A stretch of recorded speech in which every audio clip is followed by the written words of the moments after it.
इससे क्या होगा? अरे पापियों, जरा ये तो बताओ, दुनिया को एक ने बनाया या दो ने बनाया?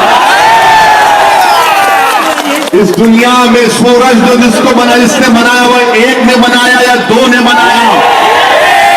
रात जब हो जाती है तो चांद निकालने वाला एक है या दो है?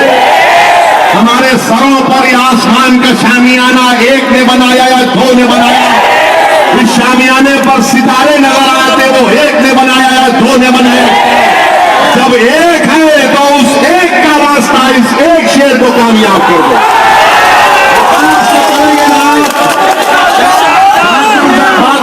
तमाम आवाम करेगी तो बता दो इन लोगों को कि किशनगंज के एक ही शेर है, बाकी के सब किधर है? कामयाब करना है मेरे भाई। मुल्क के हालात से आप वाकिफ हैं। आपके बिहार में एक पुलिस स्टेशन में मशरकी चंपारण में गुफरान और वो बच्चा तस्लीम का वाकया भूल गए क्या तुम लोग? वो गुफरान जो 4 साल बाद अपने घर को वापस आया, मशरकी चंपारण की पुलिस उसको लेकर जाती है और उसके बाद उसकी लाश उसको घर को आती है। उस गुफरान को और तस्लीम को पुलिस ने उनके पैर की उंगलियों पर कीले मारकर उनको मार डाला। बताओ, आज जो हमको इल्जाम लगाते हैं हमने बीजेपी के हैं, बीजेपी का वोट काटने आए, कहां मर गई थी तुम्हारी इंसानियत? कहां मर गई थी तुम्हारी हमदर्दी? जब उन 2 बच्चों को पैरों पर कीले मारकर उनको पुलिस स्टेशन में मार मार कर जिस्म के अंदर उनका खून बह गया, इंटरनल इंजरी हो गई। बताओ, जो हमारी हमदर्दी का दावा करते हैं, जो हमारे वोट पर इख्तिदार की कुर्सियों पर बैठते हैं, जो हमारे वोट के सदके पर चीफ मिनिस्टर बनते हैं, बताओ तुम्हारी मोहब्बत खत्म कैसे हो गई? जब उन बच्चों की लाशें आई, वो पुलिस का इंस्पेक्टर 10 मार से भागा हुआ है, जिसने हमारे बच्चों के पैरों पर कील मारा, वो भागा हुआ है। और आज आकर आप हमसे पूछ रहे हैं, अगर अख्तरुल ईमान MP होता, अगर अख्तरुल ईमान को किशनगंज से MLA बना दिया जाता, तो खुदा की कसम उस पुलिस स्टेशन पर धरना दिया जाता। अब तक पूछने वाला नहीं है। ये लोग सिर्फ बयान देते अखबार में और समझते कि हमने अदा कर दिया। और मरने वालों के घर में आज उस गुफरान के जो मासूम बच्चे हैं, छोटे, जो यतीम हो चुके हैं। मेरे भाई, जुल्म की दास्तान और फहरिस्त बहुत लंबी है। अगर मैं गिराना शुरू करूं तो कहां शुरू करूं, कहां खत्म करूं? 70 साल से हमको सब इस्तेमाल किया गया है और मैं जिम्मेदारी के साथ कह रहा हूं, जितना मैं पढ़ता हूं, जितने आदाद-ओ-शुमार रिपोर्टें पढ़ता हूं, तो मेरा कलेजा जलता है, दिमाग में तकलीफ होती है कि क्या हमको अल्लाह ने इसलिए पैदा किया कि हम इन जालिमों को सिर्फ वोट डालें, इनको मोटा करें? कि अल्लाह ने हमको सिर्फ इसलिए पैदा किया कि हम इनको वोट डालकर हमारी लाशों पर इनके इख्तिदार के महल तामीर हो?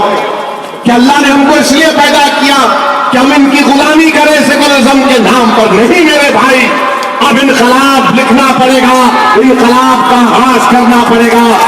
आपको, नौजवानों को, बुजुर्गों से कह रहा हूं, हमारी सरपरस्ती करो, उलमाओं से कह रहा हूं, हमारे लिए दुआ करो। हमारी लड़ाई इंसाफ की लड़ाई है। हम किसी मजहब के खिलाफ ना थे, ना कभी रहेंगे इंशाअल्लाह ताला। हम संविधान के तहत, हिंदुस्तान के आईन के तहत अपने हुकूक को मनवाना चाहते हैं। हमको हमारा हक मिलना चाहिए।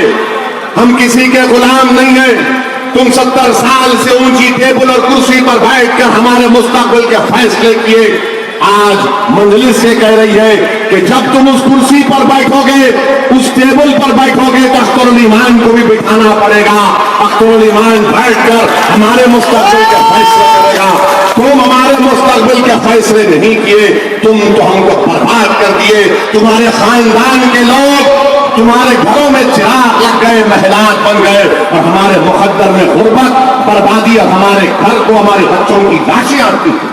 मेरे भाई, मैं आपसे गुजारिश करने आया हूं कि ये JDU मोदी, ये नीतीश और मोदी की जोड़ी, अगर इसको समझाना है आपको कम वक्त में, तो ये लैला मजनू की जोड़ी है। ये नीतीश और मोदी की जोड़ी लैला मजनू की जोड़ी है। अब मुझसे मत पूछिए कि इसमें लैला कौन है, नहीं मालूम। कितनी मोहब्बत है, कभी खत्म नहीं होगी, याद रखना। इसने धोखा देकर वोट हासिल किया और आज आप देखते हैं कि नीतीश अपने महबूब की बाहों में लेट कर सो रहा है, मेरा नाम ले रहा है। मेरे अजीज दोस्तों और बुजुर्गों, 18 तारीख के दिन आपसे अपील कर रहा हूं कि सीमांचल की पसमानदगी को दूर करने के लिए, सीमांचल की बेबाक आवाज को हिंदुस्तान के पार्लियामेंट में पहुंचाने के लिए तस्लीमुद्दीन और मौलाना साउदत मरहूम के ख्वाबों को और उनकी तमाम चीजों को पूरा करने के लिए आप डॉक्टर ईमान को कामयाब करिए। अलीगढ़ मुस्लिम यूनिवर्सिटी के काम को करवाना है।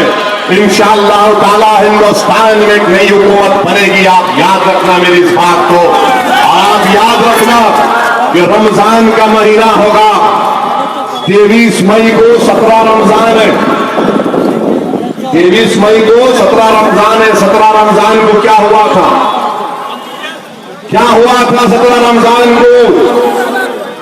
क्या हुआ था? मारे के हक को बातिल हुई थी। 17 रमजान को कुदरत ने दिखा दिया कि जो लोग निहत्थे थे, जिनके पास कुछ नहीं था, जिस तरह आज हमको इल्जाम लगाया जा रहा है, उन 313 ने बता दिया कि हमारे पास न ताकत थी तो उसकी फिक्र नहीं है, हमारे पास साजो सामान नहीं है तो उसकी फिक्र नहीं है, क्योंकि हमारे असलाफ ने हमको बताया कि जो कौम अल्लाह की कुदरत पर तवक्कल करके लड़ती है, अल्लाह उनको गैब से कामयाब। अब एक आखिरी बात कहकर रुखसत हो जाऊंगा। 18 तारीख को आपको पतन छाप को देना है, आप देंगे, डॉक्टर ईमान को कामयाब करेंगे। शुक्रिया।